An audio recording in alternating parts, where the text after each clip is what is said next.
አያቸው እነዚህ ሰዎች እንግዲህ እኔ አሁን ይሄ ነገር አሁን ምን የሚሉት ነው? ሩታ ጋር ሄዶ ቡታጅራ፣ ይችኛዋ ደግሞ ሄደች ሄርሜላ።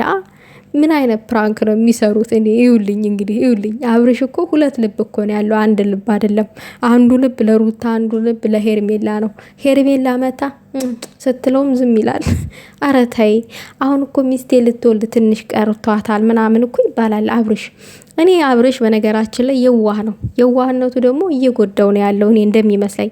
ሌላው ነገር ደግሞ አብርሽ የተረዳውትኝ ትዳር አይፈልግም። አብርሽ የሚፈልገው ምን እንደው ታውቃላችሁ? በአሁኑ ሰዓት እንደፈለገ መዘነጥ፣ መግባት፣ መውጣት ከፈለገው ሰው ጋራ ከሚፈልጋት ሴት ጋር እንደፈለገ መውጣት መግባት ነው የሚፈልገው። እና ሄርሜላ ደግሞ አብርሽን አጥምዳ ይዘዋለች። እውነት ፈልገው ነው ወይስ ምንድን ነው አላቅም። ከሩታ ለመለየት ነው አላቅም። አብርሽም እንደዛው ዝም ነው የሚለው። እያንዳንዷ የምታደርጋትን ነገር ሄርሜላ አይከለክላትም። ስትስመውም ዝም ነው ያለው። ናፍቀሄ ነበረ እንዲህ እኔ ሩም ውስጥ ምን ትሰሪያለሽ ምናምን ብሎ እንኳን ጓገጭ ብሎ አልተቆጣትም።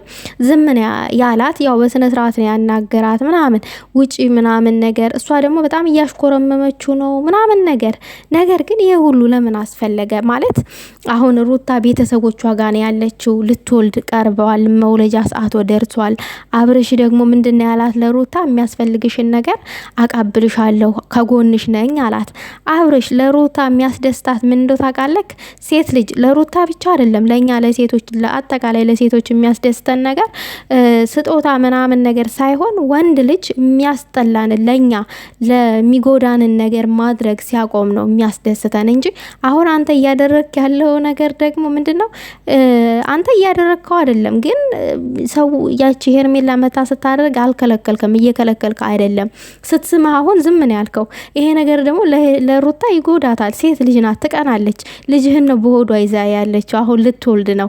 ስለዚህ ወይንም አንተና ሩታ ማትፈላለጉ ከሆነ በቃ እንፋታ። እኔ አንቺን መጉዳት አልፈልግም። በማደርጋቸው እያንዳንዶቹ ነገሮች አንቺ እንድትጎጂ አልፈልግም። አንቺም ሴት ልጅ ነሽ።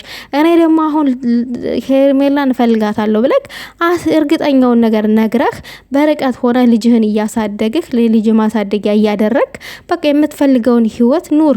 ምናልባት ከሩታ ጋር ያለው ህይወት የማትፈልገው ከሆነ ባለፈው ለታ ናፍቀሽኛል ብለህ ነው የመጣው ወደ ሩታ ማለት ነው። ታዲያ ሩታ እንደዛ ስትርቃንተ ስትራራቁ የምትነፋፈቁ ከሆነ ለምን ሩታን የሚጎዳ ነገር ታደርጋለህ? በዚህ ልክ አሁን ይሄ መሳሟ መታ ሄርሜላ ክፍል ውስጥ ሆቴል ውስጥ መምጣቱ አንተ መኝታ እንትን ውስጥ መምጣት ለምን አስፈለገ? ለፕራንክም ቢሆን ሩታን የሚጎዳት ነው እንደ ሴት ልጅ ስናስበው ማለት ነው። ስለዚህ በአጠቃላይ ሩታን የማትፈልጋት ከሆነ ፍቻችሁን ፈጽሙ። ምክንያቱም እዚህ ጋር እያንዳንዷን ነገር ስታይ ሩታ እንደገና ደግሞ አሁን ሰላም ሆኑ፣ በቃ አሁን ወደ መንገዱ ወደ ነበሩበት ሊመለሱ ነው ምናምን ብሎ እዛ ጋር ኦዲየንስም ቤተሰቦቻችሁም ሲጠብቁ እንደገና ነገሮቹ መልሰው የሚበላሹ ከሆነ ሄርሜላ መታ እንደዛ ስትል ስታሻሽክ ናፍቀኛል ስትልክ እዚህ ነው ማደር የምፈልገው፣ እዚህ ነው መሆን የምፈልገው፣ ካንተ ጋር ራት ነው የምፈልገው፣ መብላት ፈልጋለሁ። ራት ከበልቶ እስከዛ ሌላኛ ራት ምናምን ብትፈልግ ሲቺ ሴት እሺ ልትላት ነው? አልገባኝም። ወንድ ልጅ ነክ ገብቷል። ወንድ ልጅ ደግሞ በዚህ ያክል መፈታተን ከባድ ነው፣ አስፈላጊ አይደለም። ገብቷል። እሷ እየተፈታተነችህ ነው ያለችው። አንተ የማትፈልገውን ነገር እሷ በምትፈታተንህ ልክ የማትፈልገውን ነገር በዛን ሰዓት ብታደርግ አስበው፣ ሌላ ነገር ነው እየተፈጠረ ያለው። ስለዚህ የማትፈልጋት ከሆነ ሩታን ፍቻ አድርጉ። ይሄ ነው የኔ ሀሳብ። ምክንያቱም አሁን አንተ ሄርሜላ የምታደርገው ነገር ሁሉ ለአንተ አስደስቶሃል፣ ደስተኛ ነህ። ሄርሜላ መታቀብጥብጥ ስትል ጉንጮችህን ስትነካካ፣ ደረትህን እጆችህን ስትነካካ ምናምን በጣም አትከለክልም፣ ዝም ነው የምትለው። አትንኪኝ እንኳን ብለህ አትኮሰታተርባትም። እና እንግዳ ይመጣል ውጭ ከዚህ ምናምን ነገር ምናምን ስታወራት ራሱ በቃ የሆነ በለሰለሰ ድምጽ ነው ምናምን ነገር እያወራሃት ያለው ሄርሜላን ማለት ነው። እንቁላል እንዴት ነው እንዳይሰበርብን የምንይዘው? በስስት አይደለ? ሄርሜላንም በስስት ነው እንደ እንቁላል ተንከባክበህ ያስካት። ስለዚህ አብርሽ ሩታ ማትፈልጋት ከሆነ ደስተኛ ካልሆን ካሁን ባለው ህይወት በቃ ፍቻ አድርጉና አንተ እንደፈለክሁን። ይቆርጥላታል፣ ሩታ ይቆርጥላታል። አሁንም እኮ በቃ አይታ ወደ ነበረችበት ቦታ ተመልሳለች። ስለዚህ ማንም ሰው የሚያስደስተውን ህይወት ነው የሚኖረው አይደለ? የማያስደስተውን ህይወት ደግሞ ይተዋል። ስለዚህ እኔ ዝም ብዬ ሳይክ በርግጥ ከሄርሜላ ጋራ ሆነ ከሩታ ጋራ አብርሽ ደስተኛ ነው። አሁን ከሄርሜላ ከሩታ የምትለይበት አንድ ነገር አለ። ሄርሜላ ጨቅጫቅ አይደለችም። ሄርሜላ ፍቅር መስጠት ነው የምትፈልገው። በቃ መሳቅ መጫወት ነው የምትፈልገው። ሩታ ደግሞ የሆነች ትንሽ ነገር ስታገኝ ትጭቃጭቃለች። ወንድ ልጅ ደግሞ ጭቅጭቅ አይፈልግም። የሆነ ጭንቅላቱን ማጨናነቅ አይፈልግም። በነጻነት ነው መኖር የሚፈልገው። ስለዚህ ነጻነት ያገኘው ደግሞ ሄርሜላ ጋር ስለሆነ በቃ በዙ ያስቀጥል ከፈለገ ፍላጎቱ ከሆነ። ነገር ግን ደግሞ ማስቀጠል የሚችለው ሴት ልጅ እየጎዳ አይደለም።